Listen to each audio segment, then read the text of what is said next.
Hello there, and greetings from my messy craft room, also known as the dining room at the holidays. Uh, I'm doing virtual schooling with my students this week. I teach gifted, and I have students in grades 2 through 8.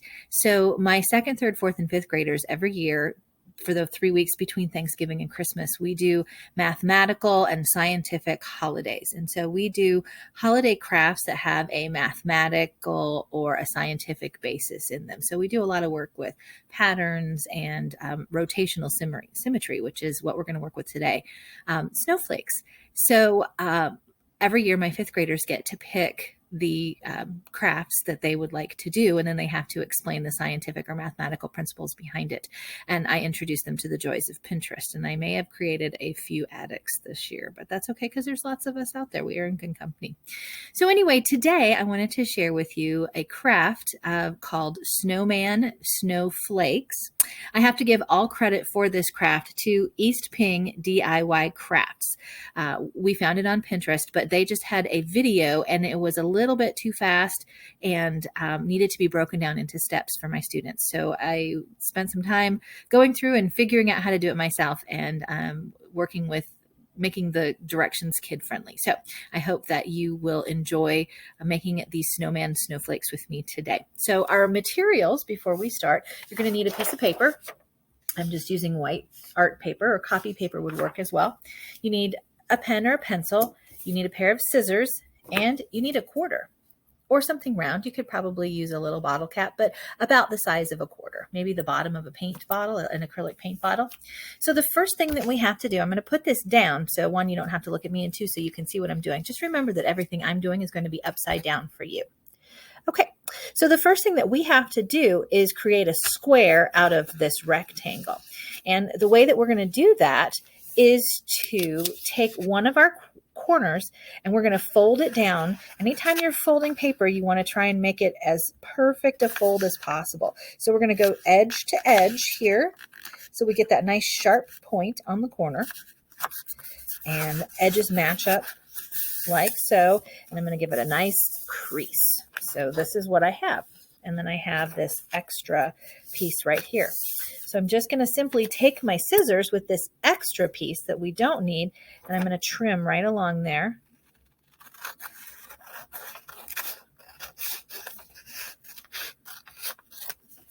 And take that aside. And now I've turned my rectangle into a square.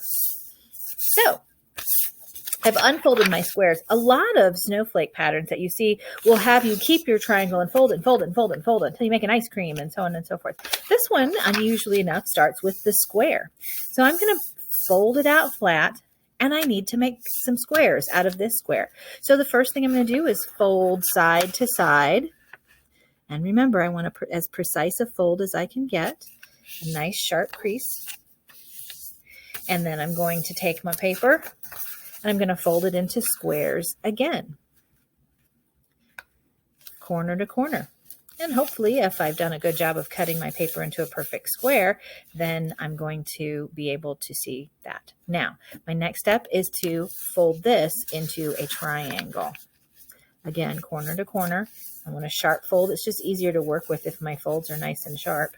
Okay, so now I have my triangle here. So I have a couple of sides. One, I have the hypotenuse to the right triangle, which I do spend some time with my fifth graders talking about. But for us, we're just going to call that the foldy side. And then there's also another foldy side, and then there's the open side that I call the flappy side. Now, for purposes of this snowflake, the flappy side is going to be at the top. So we have the foldy and the two foldy and the flappy. Those are really precise terms. I made them up myself. So we want the flappy side to the top here. Okay. So the first thing we need to make is the body of our snowman. So we're going to use our quarter, and we want to put the quarter about on the foldy side, the single foldy side. You can put it down as far as you want to, but the farther out you put it, the bigger your snowflake will be. Okay. And I want to put it about halfway. And it's okay to draw on this side. This will be the back side of the snowflake, so people won't see that. So I'm going to put my quarter about halfway, and I'm going to trace around it like so. So I've got a half of my snowflake body. Now I need to make the bottom half of my snowflake. So I'm going to take the quarter, and it's important that these two pieces touch or overlap, because when I cut out my snowflake, this and this will be the snowflake. All this middle stuff will be cut and thrown away. So I want to make sure that everything on this side is connected so that my snowflake will all be connected when I pull it apart. So I'm going to overlap my quarter just a little bit here to make my snowman kind of nice and rotund like me. Okay. So I've got my little snowman here. Now I'm going to come to the other flappy side, the two flappy side. Remember, this is still at the top. And I'm going to do the same thing. I'm going to go a little bit closer to the bottom on this one. About halfway, I'm going to have another little snowman. And then overlapping just slightly, I'm going to do it again. Trace the half of the quarter. So here's what I have so far. You should be able to see my two little snowflakes. Or my, not snowflakes, snowmen. Now, the next thing I need to do is connect this side to this side, because remember I said this part and this part together will make my snowflake, and this part's going to get cut out and thrown away. So I need some sort of a connector. I'm just going to draw a line about halfway down this snowflake's bottom, and then maybe a little doodle there, and then I'm going to come back up here like so. This will end up being the center of my snowflake. Okay.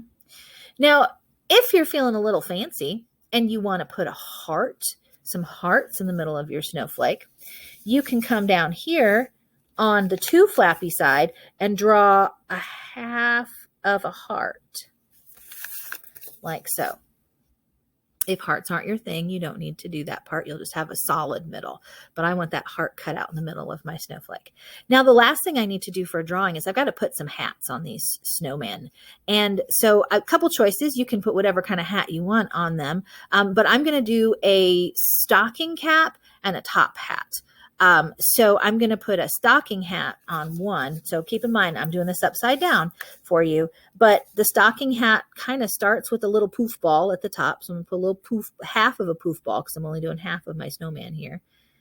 And then it's got the actual hat part. So that comes down about yay far. And then it's got the little cuff, the little brim. So it's about like that. So here's my approximation of a half of a snowman's stocking cap. So then I'm going to go over to this feller over here, and I'm going to give him a dapper top hat, because he is quite the gentleman snowflake. So there's half the hat, and then that nice wide Abe Lincoln brim like so. All right, so there's that fella with his hat. Okay, so now I have my snowflake ready to cut out. I've got half of this snowman, half of this snowman, and then I have my connectors, which are going to hold my snowflake together. So we're going to go ahead and cut. Now remember, it's important to keep this piece together and this piece together. So don't cut all the way into the snowman. Don't cut all the way into the snowman. You want to keep this part all one and this part all one. So I'm just cutting kind of on the outside lines here, except for that heart. That's our one exception. Okay, so I'm going to start cutting here. And the nice thing is that this will be the back side of the snowflake, or so that if I don't cut exactly on the lines, because Mr. Arthur-itis and I don't always get along with cutting these days. So I'm cutting slowly and just around the lines, but if I'm not exactly on the lines, it's okay. It'll be the back side of the snowflake. No one will see it. Okay, so now I'm gently going around the outside. It's important to kind of pinch so that your papers don't slide. If they do, you won't have those equal cuts all around, because the papers will be in different places when they're cut. So I'm coming around Mr. Snowman number 1, and then I'm going to come down here. This is my connector. Okay. And then I made a little hump there. That'll be circular-ish. And then I'm going to come up on my connector on this side. I made the line. And I'm pinching here. Pinch, pinch, pinch. And I'm going to come around this snowman then, like so.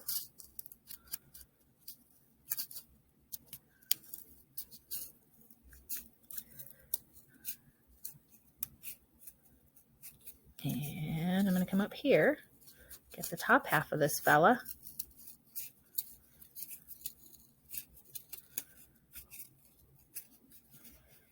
And now I'm ready to cut out his hat up here. Come around. So delicate. I'm going to get this top hat right here. Pinching, pinching. And one more snippety, snippety. And there we have it. So this is what we're looking at.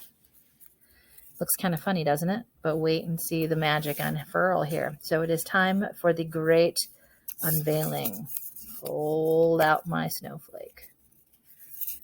Fold him out. Oh my goodness. This is exciting stuff. Okay. And now the last, the pièce de résistance. Here is my Snowman Snowflake. Pretty cute, huh? Now I can decorate all I want to. Put some little eyes here on these dudes. Some happy little eyes. And they look more snowman-y. Okay, so I'm putting my eyes in here. And you can make them all unique and individual, or you can make them all little copies of each other. I have an orange marker. I'm going to go ahead and get my orange marker here and put some little carroty noses on them like that. Maybe I'll make this guy's nose go this way. And I've got that effect of every other side. This is the mathematical principle here, by the way, is rotational symmetry. And that is that if you start with a center point, everything that radiates out is the same. So it's symmetrical rotationally. Normally we think of symmetrical as side to side or top to bottom, but this is symmetrical rotationally. Snowflakes are a really great example of rotational symmetry. Wheels are rotationally symmetrical. What are some other things you can think of that might be rotationally symmetrical? Okay, so now I've got some little noses in there, and maybe I want to take this green marker. I don't know, it's kind of fun maybe to think about, oh, it didn't cut my heart. Do you know what? I forgot to cut my little heart out. I'm going to go back and fix that really fast. I can do that. I can fold them back together. Maybe. I can fold them back together. Well, nuts. I guess I didn't get my little heart. I guess he's got to be to the outside here. There we go. That's what I needed. There it is. There it is. I can do it. Okay, I'm going back. I'm going back.